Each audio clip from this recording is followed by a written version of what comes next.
Bem, pessoal, voltamos com a nossa videoaula. Agora vamos falar da quarta conferência do livro de Foucault. Vou começar a fazer a leitura desse primeiro parágrafo da página 79. O Foucault diz o seguinte, na conferência anterior, procurei mostrar quais foram os mecanismos e os efeitos da estatização da justiça penal na Idade Média. Gostaria que nos situássemos agora em fins do século XVIII e início do XIX, no momento em que se constitui o que tentarei analisar nesta e na próxima conferência, sob o nome de sociedade disciplinar. A sociedade contemporânea, por razões que explicarei, merece o nome de sociedade disciplinar. Isso é chave, hein? Gostaria de mostrar quais são as formas de práticas penais que caracterizam essa sociedade, quais as relações de poder subjacentes a essas práticas penais, quais as formas de saber, os tipos de conhecimento, os tipos de sujeito de conhecimento que emergem, que aparecem a partir e no espaço desta sociedade disciplinar, que é a sociedade contemporânea. Portanto, o tema principal, foco, chave desta quarta conferência é a sociedade disciplinar, que é a nossa sociedade contemporânea. A formação da sociedade disciplinar pode ser caracterizada pelo aparecimento no final do século XVIII e início do século XIX de dois fatos contraditórios, ou melhor, de um fato que tem dois aspectos, dois lados aparentemente contraditórios. A reforma, a reorganização do sistema judiciário e penal nos diferentes países da Europa e do mundo, essa transformação não apresenta as mesmas formas, a mesma amplitude, a mesma cronologia nos diversos países. E aí, por exemplo, o autor fala de como acontece na Inglaterra e como acontece na França. Na página 80, no segundo parágrafo, ele diz o seguinte: em que consistem essas transformações dos sistemas penais? Por um lado, em uma reelaboração teórica da lei penal. Ela pode ser encontrada em três grandes pensadores doutrinários, teóricos, digamos assim: Beccaria, Bertin e Brisson. E em legisladores que são os autores do primeiro e do segundo Código Penal francês da época revolucionária. O princípio fundamental do sistema teórico da lei penal, definido por esses autores, ou mais é que, página 80, último parágrafo, o crime, no sentido penal do termo, ou mais tecnicamente, a infração não deve ter mais nenhuma relação com a falta moral ou religiosa.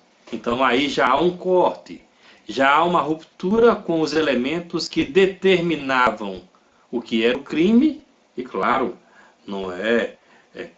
qual infração deveria ser anotada na ficha desse criminoso em decorrência de uma atitude moral, contra a moral estabelecida ou contra os elementos da religião que vigorava à época. O crime ou a infração penal é a ruptura com a lei. A lei civil explicitamente estabelecida no interior de uma sociedade pelo lado legislativo do poder político. Então, o poder legislativo, o poder político, constitui ou elabora uma lei, e essa lei elaborada por esse poder legislativo vai determinar o que é o crime. E aí é chave esta citação Foucaultiana, quando ele diz: para que haja infração, é preciso haver um poder político, no caso o poder legislativo, o primeiro, uma lei, e que essa lei tenha sido efetivamente formulada. Não há crime sem lei, não há crime sem previsão desse crime, na lei. Antes de existir a lei, não pode haver infração. Segundo esses teóricos, só podem sofrer penalidades as condutas efetivamente definidas como repreensíveis pela lei. Então, isso é um primeiro aspecto do século XVIII, especialmente do século XIX. Não pode ter crime sem lei. Não pode ter crime sem um poder político. Porque é esse poder político que vai definir o crime e a consequência do crime, as penalidades. Página 81. Um segundo princípio é que estas leis positivas formuladas pelo poder político no interior de uma sociedade, para serem boas leis, não devem retranscrever em termos positivos a lei natural, a lei religiosa, a lei moral. Uma lei penal deve simplesmente representar o que é útil para a sociedade, no geral. A lei define como repreensivo o que é nocivo à sociedade, definido assim, negativamente, o que é útil.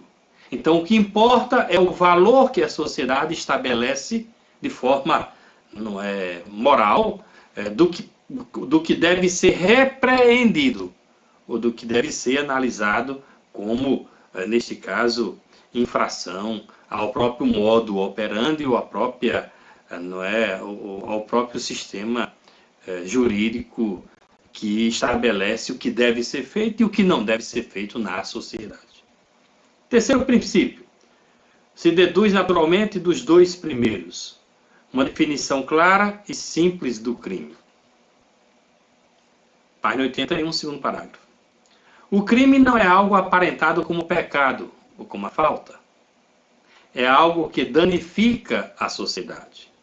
É um dano social, uma perturbação, um incômodo para toda a sociedade. Há, por conseguinte, também uma nova definição de criminoso. O criminoso é aquele que danifica, perturba a sociedade. O criminoso, portanto, como diz aí o autor, é um inimigo social.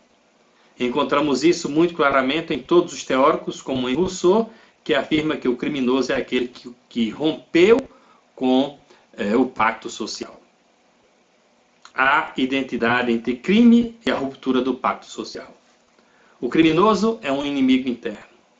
Esta ideia do criminoso como inimigo interno, como indivíduo que no interior da sociedade rompeu com o pacto que havia teoricamente estabelecido, é uma definição nova e capital na história da teoria do crime e da penalidade.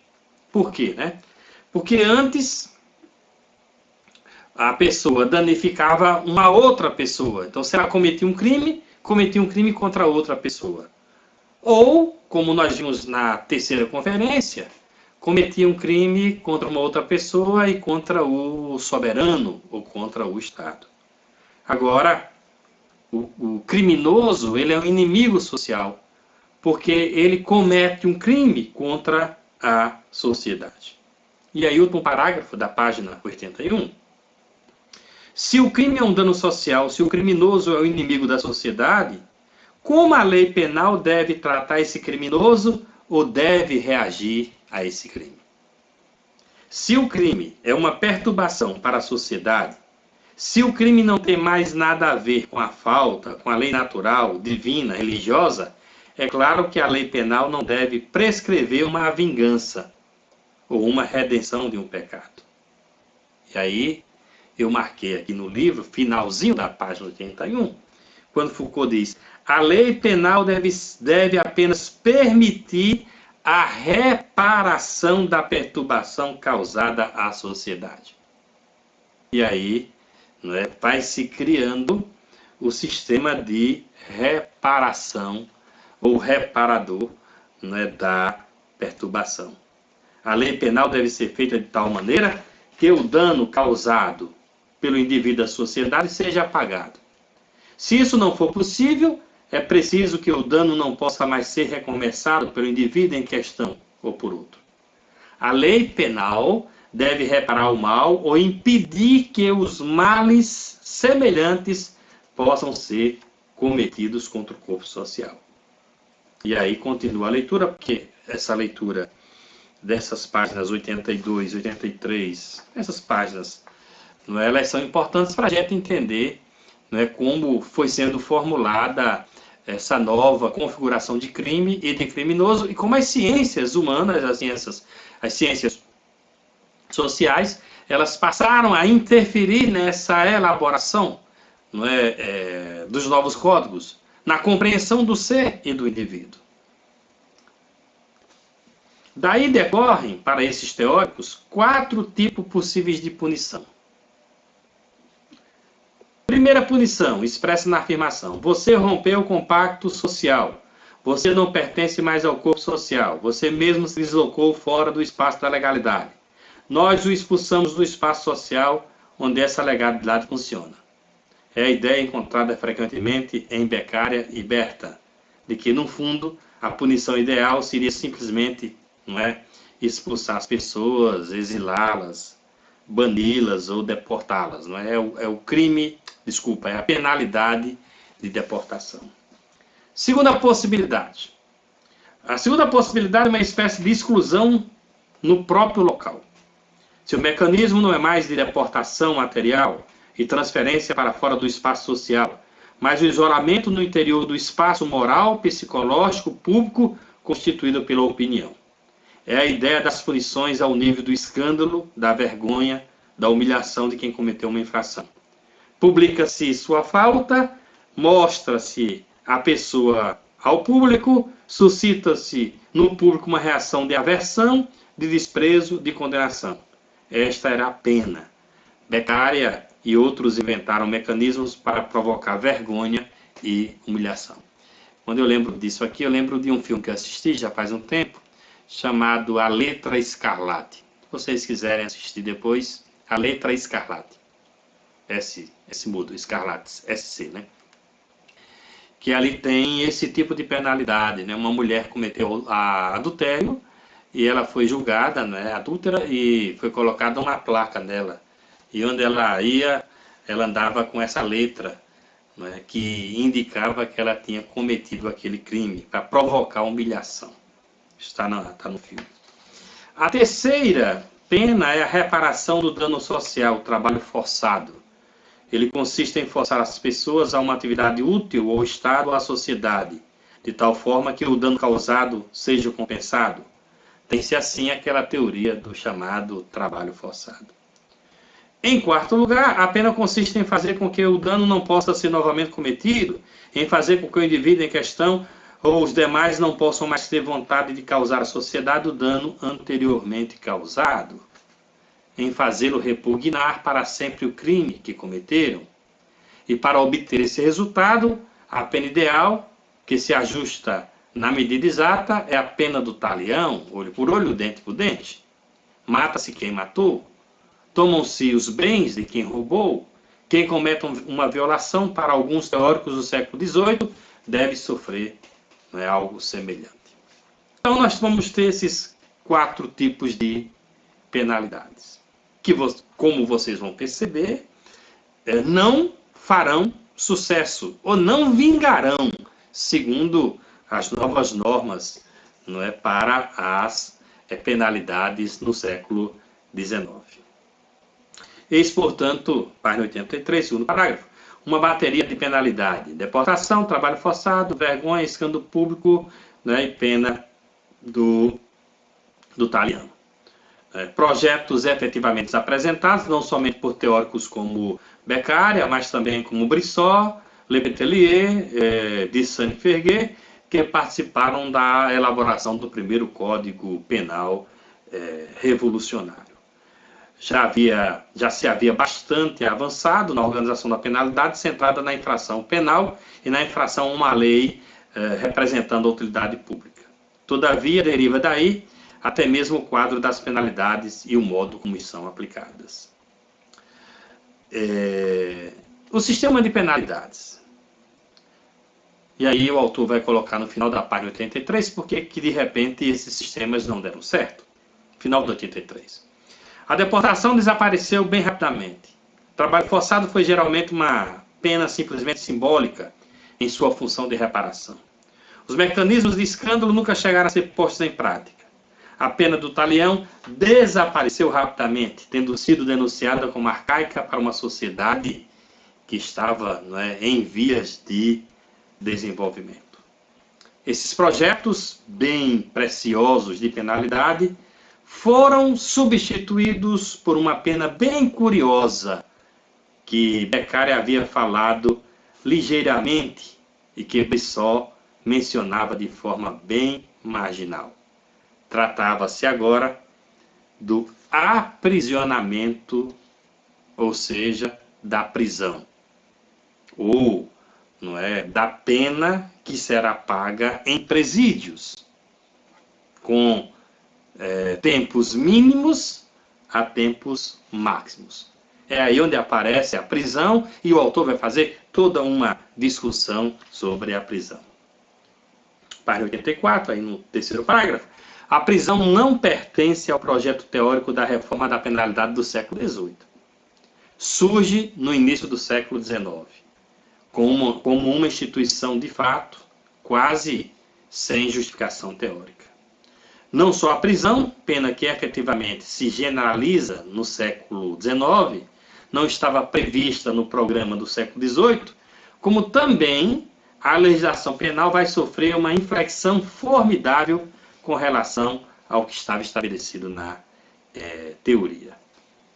Com efeito, a legislação penal do início do século XIX, e de forma cada vez mais rápida e acelerada durante todo o século, vai se desviar do que podemos chamar de utilidade social. Ela não procurará mais visar ao que é socialmente útil, mas, pelo contrário, procurará ajustar-se ao indivíduo. Podemos citar como, por exemplo, as grandes reformas da legislação penal da França e demais países. O fato da aplicação rigorosa da lei, tal como se acha no Código, pode ser modificada por determinação do juiz ou do júri em função do indivíduo em julgamento. O princípio de uma lei universal, representando unicamente os interesses sociais, é consideravelmente falseado pela utilização das circunstâncias atenuantes que vão assumindo importância cada vez maior. Portanto, o indivíduo vai para o centro. Mas não só ele. Especialmente, como diz o texto aqui, as condições atenuantes ou os motivos que vão levar o indivíduo a cometer, não é, o crime. Finalzinho da 84.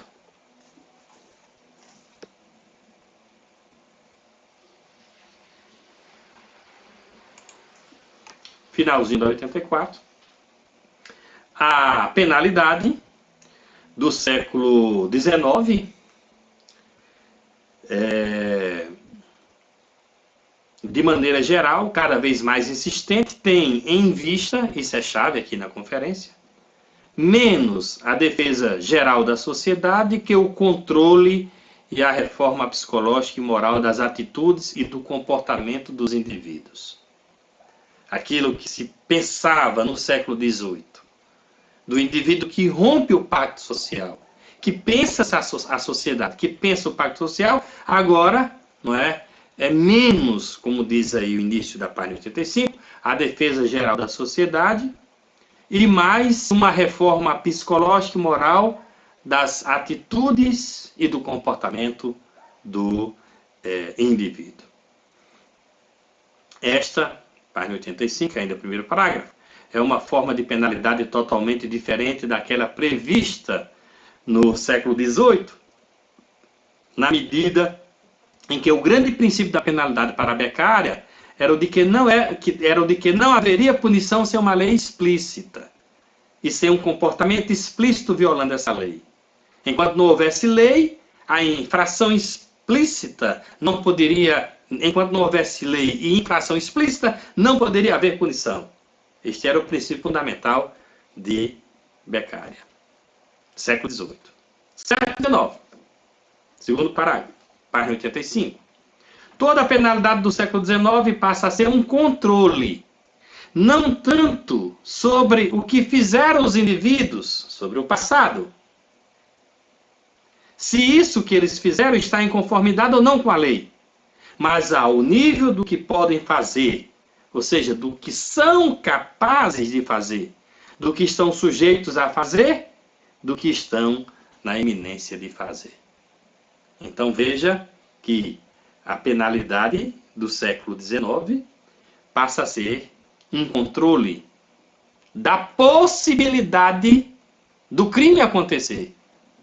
Não é um controle sobre o indivíduo que cometeu o crime. Perceba que é muito diferente. Ainda a página 85. Assim, a grande noção de criminologia e da penalidade em fins do século XIX foi a escandalosa noção, em termos de teoria penal, a de periculosidade. Alguém, inclusive, me perguntou sobre periculosidade. E aí vem esta noção aí na página 85. A noção de periculosidade significa que o indivíduo deve ser considerado pela sociedade ao nível de suas virtualidades e não ao nível dos seus atos. Atos versus virtualidades. Ou seja, o que pode acontecer, o que pode ocorrer. Então a penalidade vai ser segundo essa possibilidade.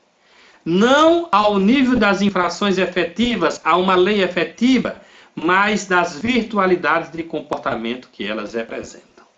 Então, o que essa sociedade, segundo o sistema penal, o que essa sociedade deve preparar, segundo o sistema penal, é o controle sobre o comportamento dos indivíduos, ou a vigilância sobre os indivíduos em função do que esses indivíduos podem cometer na sociedade. E aí vem, certo, a chamada sociedade da vigilância, que tem uma consequência direta na chamada, sociedade disciplinar. O último ponto capital que a teoria penal coloca em questão, ainda mais fortemente do que Beccari, é que, para assegurar o controle dos indivíduos, que não é mais reação penal ao que eles fizeram, mas o controle de seu comportamento no momento mesmo em que ele se esboça, a instituição penal não pode mais estar inteiramente em mãos de um poder autônomo, que é o poder judiciário.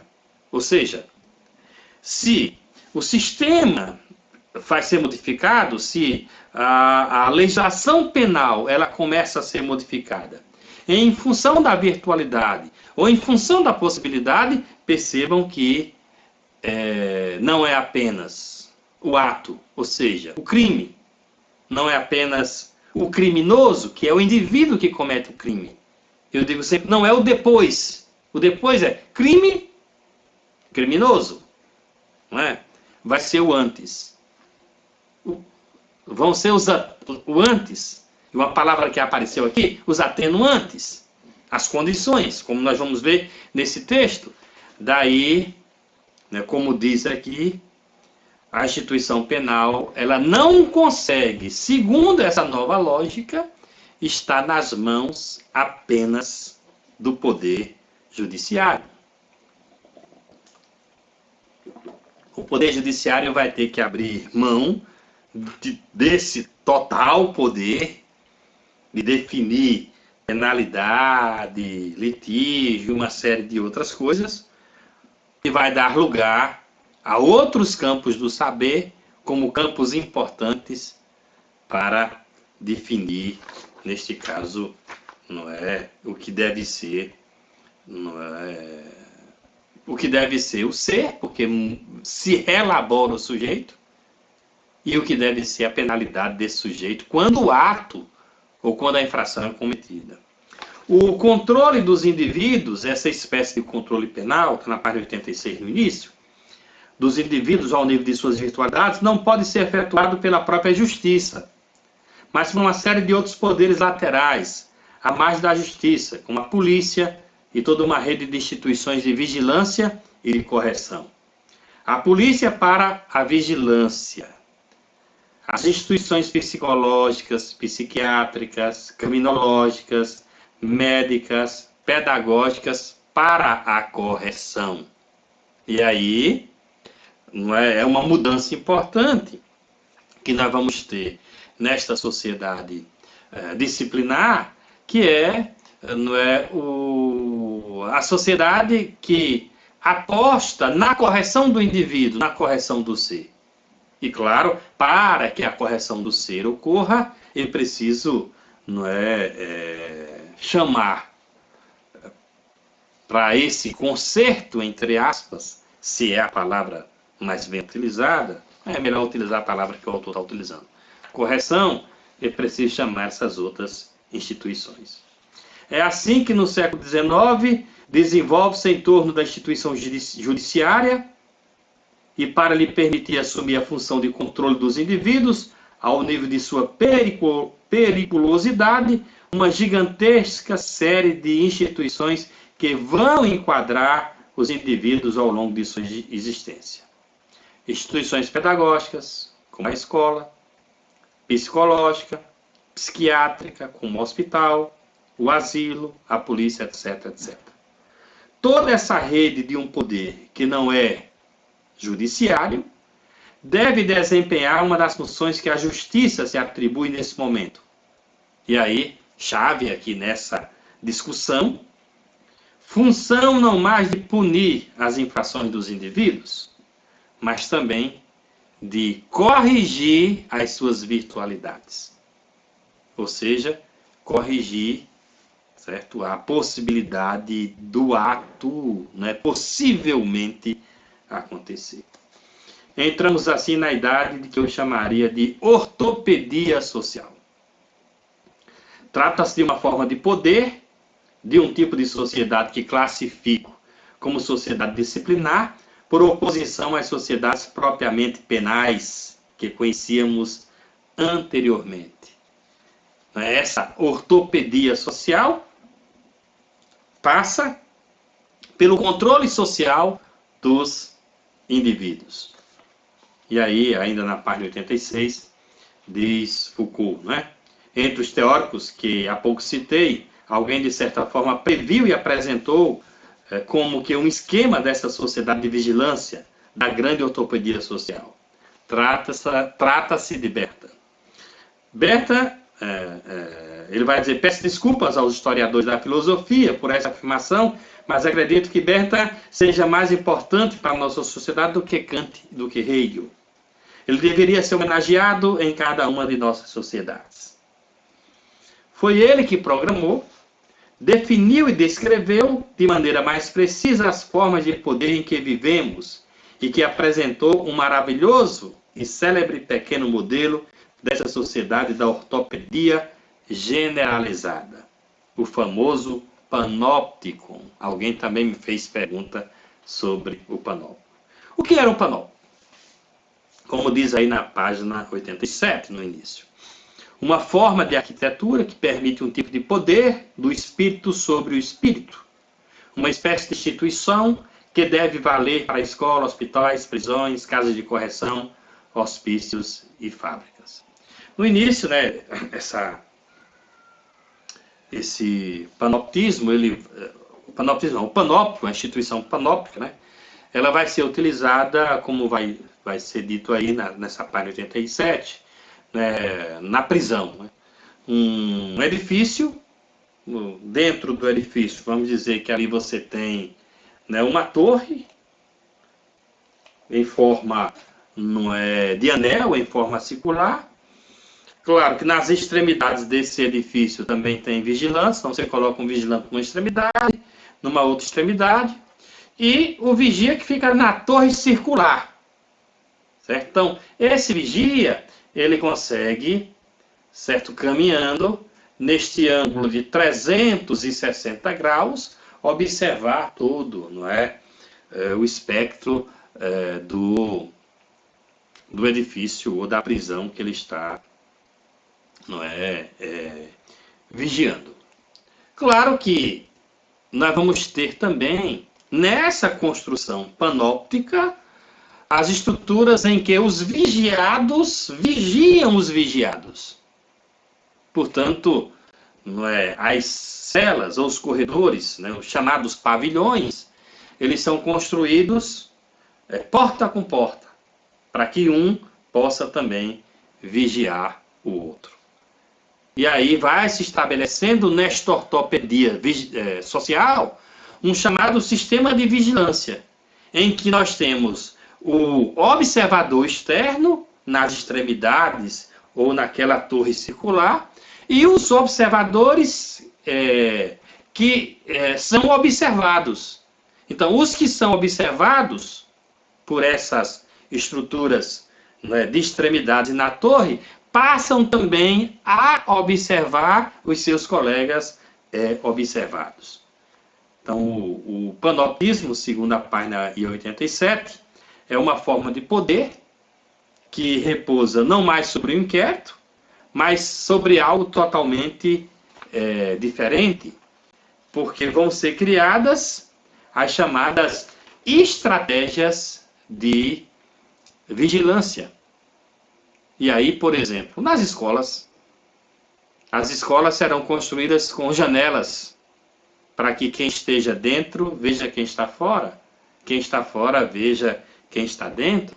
As linhas de montagem, os empregados, cada um olhando o que o outro faz. Nos hospitais, as chamadas enfermarias, colocando um doente ao lado do outro. Então, essas estruturas são estruturas que vão permitindo uma vigilância cada vez mais complexa pelos vigiados. Você tem, claro, não é quem vigia, a autoridade oficial que vigia, mas o mais importante do sistema panóptico é criar uma estrutura que os vigiados são os vigias. E aí, cada um, não é, vai exercendo o seu papel de vigilante. Página 88. No panoptismo vai se produzir algo totalmente diferente. Não há mais inquérito, mas vigilância, exame. Não se trata de reconstituir um acontecimento, mas de algo, ou antes, de alguém que se deve vigiar sem interrupção e totalmente. Vigilância permanente sobre os indivíduos por alguém que exerce sobre eles um poder, mestre-escola, chefe de oficina, médico, psiquiatra, diretor da prisão, e que ele, enquanto exerce esse poder, tem a possibilidade tanto de vigiar, quanto de constituir sobre aquele que vigia, a respeito dele, um saber. Porque aquele que vigia, aquele que observa, começa a criar, neste caso, um saber sobre o vigiado. A saber os seus passos, a hora que chega, a hora que sai, não é, o que come, o que não come, não é, quando come. Então passa a ter um poder de saber o cotidiano ou a vida, não é, do outro. Um saber que tem agora por característica não mais determinar se alguma coisa se passou ou não, mas determinar se um indivíduo se conduz ou não como deve, conforme ou não a regra, se progride ou não. Esse novo saber não se organiza mais em torno de questões. Isso foi feito? Quem o fez? Não se ordena em termos de presença ou ausência de existência ou não existência. Ele se ordena em torno da norma, em termos do que é normal ou não, correto ou não, do que se deve ou não se deve fazer, porque o vigilante estará atento a essas, questões.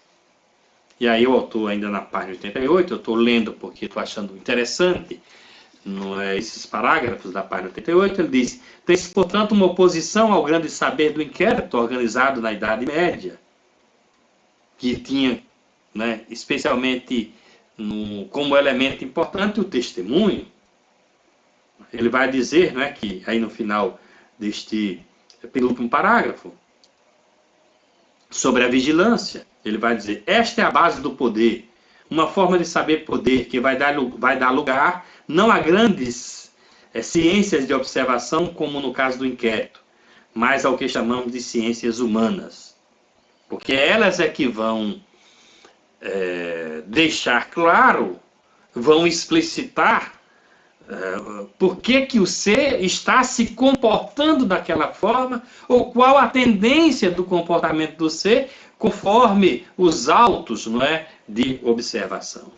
Psiquiatria, psicologia, sociologia e pedagogia.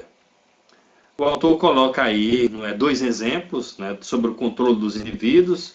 Esses exemplos estão na página 89, 90 e 91. Não vou me deter nesses exemplos, mas as sociedades elas vão criando uma espécie de controle particular dos indivíduos, e aí o autor cita na Inglaterra, em 1692, a fundação de uma sociedade que se chamava de forma bem característica como Sociedade para a Reforma das Maneiras, porque o que importava era estabelecer um controle sobre as maneiras cotidianas dos indivíduos. Essas sociedades particulares, eu fiz uma anotação aqui na página 92, segundo parágrafo. Essas sociedades particulares respondiam a uma necessidade demográfica ou social, à urbanização, ao grande deslocamento de populações do campo para a cidade. Respondiam também, e aí o autor diz, voltaremos a esse assunto, a uma transformação econômica importante, uma nova forma de acumulação de riqueza, na medida em que a riqueza começa a se acumular em forma de estoque, de mercadoria armazenada, de máquinas, torna-se necessário guardar, vigiar e garantir sua segurança. Respondeu, enfim, a uma nova situação política, as novas formas de revoltas populares, que deram origem essencialmente no campo, as revoltas camponesas do século XVI e XVII. Portanto, essas sociedades, essas grandes sociedades, tipo Inglaterra e França, vão criando estratégias de vigilância do controle dos indivíduos. Claro que respondendo, como o autor fala no texto, a essas mudanças da própria sociedade, em função do sistema capital. Então, se começa a se acumular capital, então tem que se proteger esse capital, proteger a propriedade privada, proteger os bens. Então, é preciso vigiar as pessoas que podem, em tese, roubar os bens ou destruir os bens. Um elemento importante da página 94, eu também gosto de destacar esse elemento, é que esse controle de vigilância sobre a população, ele vai ser um controle especialmente direcionado para as classes mais pobres.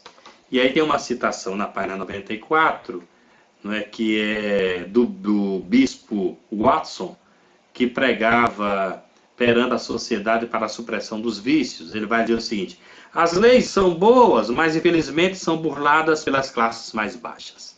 As classes mais altas certamente não as levam muito em consideração. Mas esse fato não teria importância se as classes mais altas não se servissem de exemplo para as classes mais baixas. Impossível ser mais claro, diz Foucault. As leis são boas para os pobres. Infelizmente, os pobres escapam às leis, o que é realmente detestável. Os ricos também escapam às leis, porém não têm importância alguma, pois as leis não foram feitas para eles. Daí temos um sistema de controle e de vigilância onde? Onde existe mais sistema de controle e vigilância, ou tentativa de controle e vigilância? Nas comunidades mais pobres, que terminam inclusive pagando o pato do sistema coercitivo, punitivo, do sistema opressor, do qual nós já conhecemos bastante. Na página 95, não me fizeram pergunta, mas as outras turmas elas ficam me perguntando o que é essa lettre de cachet, que está em letra de cachete, lettre de cachet. Na página 95, vou ler um parágrafo, o terceiro parágrafo. Este forte aparelho de Estado monárquico na França estava apoiado em um duplo instrumento, um instrumento judiciário clássico, os parlamentares, as cortes, e um instrumento parajurídico, a polícia, cuja invenção é privilégio da França. Uma polícia que comportava os intendentes, o corpo de polícia montada, os tenentes de polícia, que era dotada de instrumentos arquiteturais, como a Bastille, Bastilha, o Bicêtre, as grandes prisões, que possuía também seus aspectos institucionais, como a curiosa lettre de cachet. Esse lettre de cachet não era uma lei ou um decreto, mas uma ordem do rei que concernia uma pessoa individualmente, obrigando a fazer uma coisa. Podia-se até mesmo obrigar alguém a se casar. Na maioria das vezes, porém, ela era um instrumento de punição. Então, através desse instrumento de, como diz, o próprio autor, de obrigação de uma pessoa de fazer algo, se punia a pessoa, sem precisar, por exemplo, utilizar a própria lei. Na página 96, o autor diz, ao examinar as letras de cachet mandadas pelo rei em quantidade bastante numerosa, notamos que na maioria das vezes não era ele que tomava a decisão de enviá-las. Ele o fazia em alguns casos, como nos assuntos de Estado. Mas a maioria delas, a dezenas de milhares, enviadas pela monarquia, eram na verdade solicitadas por indivíduos diversos. Maridos ultrajados por suas esposas, pai de família descontente com seus filhos, famílias que queriam se livrar de algum indivíduo, comunidades religiosas perturbadas por alguém, uma comuna descontente com seu cura, e aí se solicitava que essas pessoas que estavam fugindo, digamos assim, a regra, passasse por um sistema de correção. E aí nós vamos ter, como o autor vai dizer, as condutas da imoralidade, da devassidão, do adultério, da bebedeira, da sodomia, essas condutas que, em tese, essas sociedades reprovavam, então se utilizava a chamada lettre cachet para punir os indivíduos. Na página 99, tem um outro tipo de punição, que são o que o autor tem chamado aqui nesta conferência de práticas extras penais, que existem até hoje na nossa sociedade por grupos particulares. 99, aí o início, eu vou fazer a leitura desse primeiro parágrafo. Aparece também a ideia de uma penalidade que tem por função não ser uma resposta a uma infração, mas corrigir os indivíduos ao nível dos seus comportamentos, das suas atitudes, de suas disposições do perigo que apresentam, das eventualidades possíveis. Essa forma de penalidade aplicada às eventualidades dos indivíduos, de penalidade que procura corrigi-los pela reclusão e pelo internamento, não pertence, na verdade, ao universo do direito. Não nasce da teoria jurídica do crime, não é derivada dos grandes reformadores como Beccaria.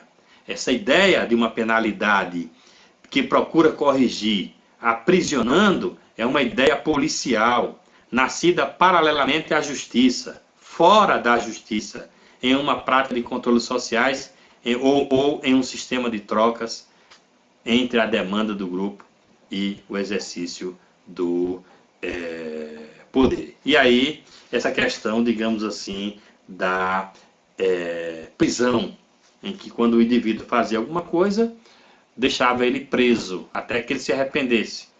E essa prisão, ela poderia ser de 1 hora, de 2 horas, poderia ser até de uma semana.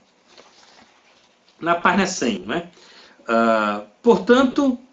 para tanto, é preciso levar em consideração um fenômeno importante, a forma assumida pela sociedade da produção dentro do sistema capitalista.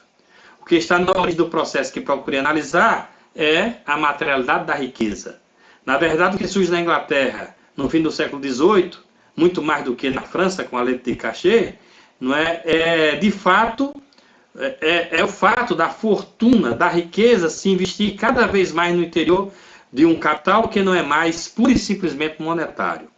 A riqueza dos séculos XVI e XVII era essencialmente constituída pela fortuna de terras, por espécies monetárias ou eventualmente por letras de câmbio que os indivíduos podiam trocar. No século XVIII, aparece uma forma de riqueza que é agora investida no interior de um novo tipo de materialidade, não mais monetária, que é investida em mercadorias, estoques, máquinas, oficinas, matéria-primas, mercadorias que estão para ser expedidas. É o nascimento do capitalismo, ou a transformação e aceleração da instalação do capitalismo, que vai se traduzir em um novo tipo de fortuna, não é, material. Toda essa população pobre, desempregados e pessoas que procuram trabalho, tem agora uma espécie de contato direto, físico com a fortuna, com a riqueza. Roubo de navio, pilhagem de armazém, depredações. Tudo isso vai exigir que aquela sociedade da Inglaterra ela procure formas, não é, de penalizar ou de aplicar penalidades nessas populações ou nessas pessoas que, de certa forma, estão ali a oferecer perigo às suas fortunas. E aí, na página 101, no final do primeiro parágrafo, o Foucault diz, né? Em outras palavras, esta é a razão porque esse controle com o funcionamento de base quase popular foi retomado, né, em cima de um determinado momento. Os franceses e ingleses eles vão cada vez mais dar complexidade a essas práticas que o autor chamou, né, de extrapenais. E essas práticas extrapenais apontam para o controle do comportamento do indivíduo. E como está se formando essa sociedade de vigilância e de controle, todos os artifícios que forem criados para que os indivíduos sejam vigiados, para que eles não cometam o ato, né, esses artifícios eles serão bem-vindos nesta chamada sociedade disciplinar, onde, né, cada vez mais indivíduos estarão atentos a outros indivíduos para que esses não cometam crimes. E cada vez mais, né, se fica complexo ou se vai dando complexidade a esse processo de vigilância. Aqui na conferência nós vamos falar mais dessa sociedade disciplinar, vamos apresentar mais elementos que Foucault trata nesta conferência, de que é a sociedade que imprime a vigilância e a disciplina com os modernos meios, certo, de comunicação, de informação, de tecnologia, que cada vez mais adestra o ser para que ele seja esse ser vigilante. Próxima conferência, nós vamos tratar disso.